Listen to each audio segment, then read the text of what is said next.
ഛത്തീസ്ഗഡിൽ തടവിലായിരുന്ന 2 കന്യാസ്ത്രീകളുടെ മോചനം കേരള രാഷ്ട്രീയത്തിൽ പുതിയ ചർച്ചകൾക്ക് തിരികൊളുത്തിയിരിക്കുകയാണ്. ഈ വിഷയത്തിൽ BJP അനുകൂലിച്ചും പ്രതികൂലിച്ചും വാദങ്ങൾ സജീവമാണ്. കന്യാസ്ത്രീകളുടെ മോചനത്തിൽ പ്രധാനമന്ത്രി നരേന്ദ്രമോദിക്ക് സഭാ നേതൃത്വം തന്നെ നന്ദി അറിയിച്ചത് BJPക്ക് നേട്ടമായി.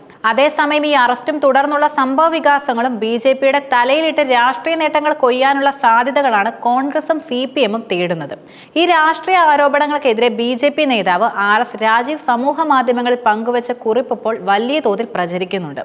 RS രാജീവ് തന്റെ കുറിപ്പിൽ കേന്ദ്രമന്ത്രി രാജീവ് ചന്ദ്രശേഖറിനും അനൂപ് ആന്റണിക്കും അവരുടെ ടീമിനും അഭിനന്ദനങ്ങൾ അർപ്പിക്കുന്നു. കച്ചവടത്തിന് ഇറങ്ങിയവർക്ക് കടപൂട്ടേണ്ടി വരുന്ന സാഹചര്യം നമുക്ക് മനസ്സിലാകും. അതാണ് ഇടതിനും കോൺഗ്രസിനും സംഭവിച്ചത്, അദ്ദേഹം കുറിച്ചു. കൂടെയുണ്ട് ഞങ്ങൾ എന്ന് പറയുന്നത് വെറും വാക്കല്ല, അത് നെഞ്ചുറപ്പോടെ കേരളത്തിന് നൽകിയ ഉറപ്പാണ്. അത് ഞങ്ങൾ പാലിക്കും.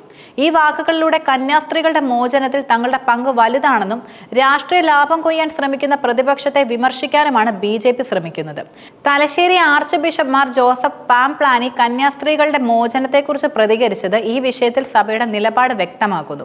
കള്ളക്കേസിൽ കുടുക്കി അന്യായമായി ജയിലിലടച്ച കന്യാസ്ത്രീമാരുടെ മോചനത്തിന് മതേതര ഭാരതത്തിന്റെ മനസാക്ഷി ശബ്ദിച്ചതാണ് കേന്ദ്ര സർക്കാരിനെ ഈ വിഷയത്തിൽ ഇടപെടാൻ പ്രേരിപ്പിച്ചതെന്നും അദ്ദേഹം പറഞ്ഞു. കേന്ദ്ര സർക്കാരിന്റെയും എല്ലാ രാഷ്ട്രീയ കക്ഷികളുടെയും സമയോചിതമായ ഇടപെടൽ മോചനം സാധ്യമാക്കിയെന്നും അദ്ദേഹം കൂട്ടിച്ചേർത്തു. കൂടാതെ ന്യൂനപക്ഷ അവകാശങ്ങൾ ലംഘിക്കുന്നതും നിയമ സംവിധാനങ്ങൾ കയ്യിലെടുത്ത് പൗരാവകാശങ്ങൾ ലംഘിക്കുന്ന സംഘടനകളെയും പ്രസ്ഥാനങ്ങളെ നിലയ്ക്ക് നിർത്താൻ സർക്കാർ ജാഗ്രത കാണിക്കണമെന്നും ഇത്തരം സംഭവങ്ങൾ ആവർത്തിക്കാതിരിക്കാൻ ശ്രമിക്കണമെന്നും അദ്ദേഹം ആവശ്യപ്പെട്ടു. കന്യാസ്ത്രീകൾക്കെതിരെ ചുമത്തപ്പെട്ടിരിക്കുന്ന കള്ളക്കേസുകൾ പിൻവലിക്കണമെന്നും ന്യൂനപക്ഷ സമൂഹങ്ങൾക്ക് ഭരണഘടന നൽകുന്ന അവകാശങ്ങൾ സംരക്ഷിക്കപ്പെടേണ്ടതുണ്ടെന്ന് ഉറപ്പുവരുത്തണമെന്നും അദ്ദേഹം സർക്കാരിനോട് അഭ്യർത്ഥിച്ചു.